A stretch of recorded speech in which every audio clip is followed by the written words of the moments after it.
नमस्कार, मी उर्मिला किचन रेसिपीमध्ये तुमचं स्वागत करत आहे। आज आपण बनवणार आहोत रोटी पिझ्झा। माझ्याकडे एक शीळ चपाती राहिलेली, तिचं काय करायचं म्हणून एक आयडिया केली। तर प्रथम आपल्याला एक तवा गरम करून घ्यायचा आहे। त्याच्यावरती जी आपली शीळ चपाती आहे ती मस्त कुरकुरीत होईपर्यंत आपल्याला थोडी बेक करायची आहे। एकदम मंद आचेवर करायची, नाहीतर ती करपून जाईल। बघा तुम्ही मस्त एकदम अशी कडकडीत अशी कुरकुरीत झालेली आहे, पापडापेक्षाही कुरकुरीत झालेली आहे। त्याला आपण आता लावणार आहोत बटर।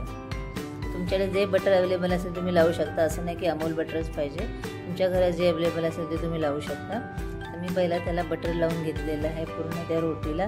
ती रोटी पण एवढी कडक आहे बघा, बटर लावून पण ती अशी सॉफ्ट नाही झाली, ती एकदम कुरकुरीत आहे।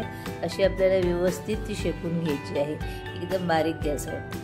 बटर लावून झाल्यानंतर आपल्याला त्याला लावायचा आहे सॉस। आता तुमच्याकडे जो सॉस अवेलेबल असेल तुम्ही लावू शकता।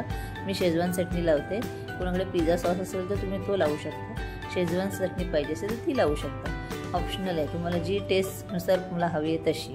हे सगळं साहित्य मी घरातलंच वापरलेलं आहे, बाहेरचं काहीच नाही। फक्त मस्का आणि चीज तेवढा मी बाहेरचा लावला आहे। आता त्याच्यावर मी टाकलेला आहे कांदा बारीक चिरून। तुम्हाला हवा असेल, तुम्हाला ज्या भाज्या तुमच्या घरात असतील तुम्ही ते टाकू शकता। गाजर असेल गाजर, बीट असेल तर बीट, जे तुम्हाला भाज्या असेल पाहिजे ते तुम्ही त्याच्यात टाकू शकता। मी आता त्याच्यामध्ये फक्त कांदा आणि टोमॅटो टाकलेला आहे। तुमच्याकडे शिमला मिरची वगैरे जे तुम्हाला आवडत असेल पिझ्झामध्ये खायला ते तुम्ही गार्निशिंग वरून करू शकता। मी कांदा टोमॅटो टाकून झाल्यानंतर त्याच्यामध्ये चीज ग्रेट करून टाकलेलं आहे बारीक। तुम्हाला जर स्लाइस चीज हवं असेल तुम्ही तेही टाकू शकता। मी ग्रेट केलेलं आहे बघा, एकदम बारीक मस्त गार्निशिंग झालेलं आहे।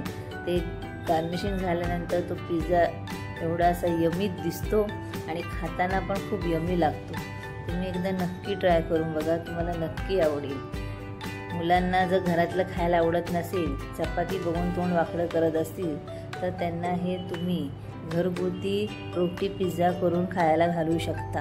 आवडीने खातील ती, चपाती पण त्यांच्या पोटात जाईल, ते बाहेरचं ते ब्रेड पिझ्झा खाण्यापेक्षा। एकदा नक्की ट्राय करा तुम्ही। बघा मस्त बेक झालेला आहे, कुरकुरीत असा, खालून त्याचा बेस अजिबात नरम पडलेला नाही आहे। आता ह्याचे मी 4 पीस करणार आहेत, बघू शकता तुम्ही। मस्त बघा किती कुरकुरीत आहे अजून पण ते। 4 पीस करून त्याच्यावरती थोडासा सॉस टाकून यम्मी असा आपला रोटी पिझ्झा तयार झालेला आहे। तुम्ही एकदा नक्की घरी ट्राय करा आणि खाऊन मला कमेंटमध्ये सांगा त्याची टेस्ट कशी आहे ती। Okay, bye bye.